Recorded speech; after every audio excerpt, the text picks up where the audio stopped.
എല്ലാവരും കോടതിയെ സമീപിക്കുന്നത് കേസ് നടത്താൻ വേണ്ടിയിട്ടാണ്.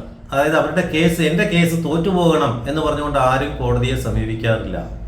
എൻ്റെ കേസ് ജയിക്കണം, അത് ചിലപ്പോൾ നീതി ഉണ്ടായിരിക്കാം, നീതി ഇല്ലായിരിക്കാം, എങ്കിൽ പോലും കോടതിയെ സമീപിക്കുന്ന സമയത്ത് ആ വ്യക്തി, അത് പരാതിക്കാരനായാലും അവർ കംപ്ലൈനൻ്റ് ആയാലും ഒപ്പോണൻ്റ് ആയാലും ശരിയാണ്, പിന്നെ എന്താണ് അവർ വിചാരിക്കുന്നത്, എൻ്റെ കേസ് ജയിക്കണം, എൻ്റെ കേസ് ജയിക്കണം എന്നുള്ള ഒറ്റ.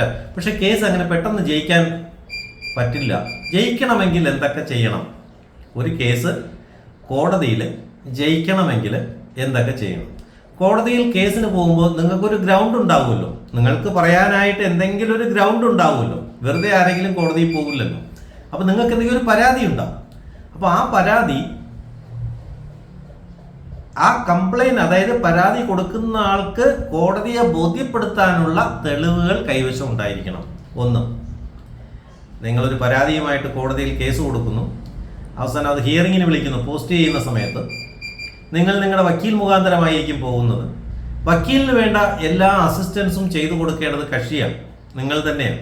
കാരണം നിങ്ങൾ കൊടുക്കുന്ന കടലാസുകളും തെളിവുകളുടെ അടിസ്ഥാനത്തിൽ അതെല്ലാം വായിച്ചു മനസ്സിലാക്കി അദ്ദേഹത്തിൻ്റെ പ്രാഗൽഭ്യം, അദ്ദേഹത്തിൻ്റെ അറിവും കൂടെ മിക്സ് ചെയ്ത് കോടതിയിൽ വാദിക്കുകയാണ് ചെയ്യുന്നത്. അപ്പോൾ അതിനുവേണ്ട അദ്ദേഹത്തിന് വേണ്ട ഫീസ് കൊടുത്തു എന്ന് പറഞ്ഞ് കേസ് ജയിക്കണമെന്നില്ല.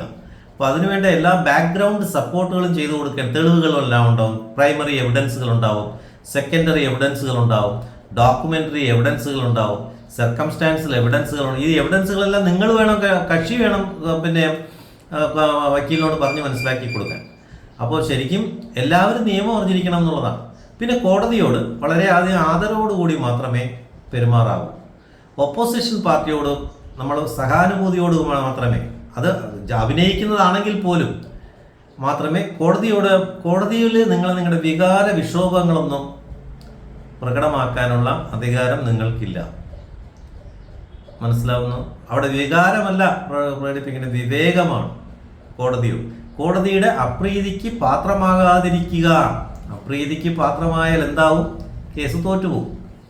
പിന്നെ അവിടെ നിയമങ്ങളും പഠിച്ച നിയമങ്ങളൊന്നും അവിടെ ബാധകമാവണമെന്നില്ല. അപ്പോൾ അതുകൊണ്ട് ഇക്കാര്യങ്ങളൊക്കെ പ്രത്യേകം ശ്രദ്ധിക്കുക, നിങ്ങളുടെ കേസിൽ വിജയിക്കും.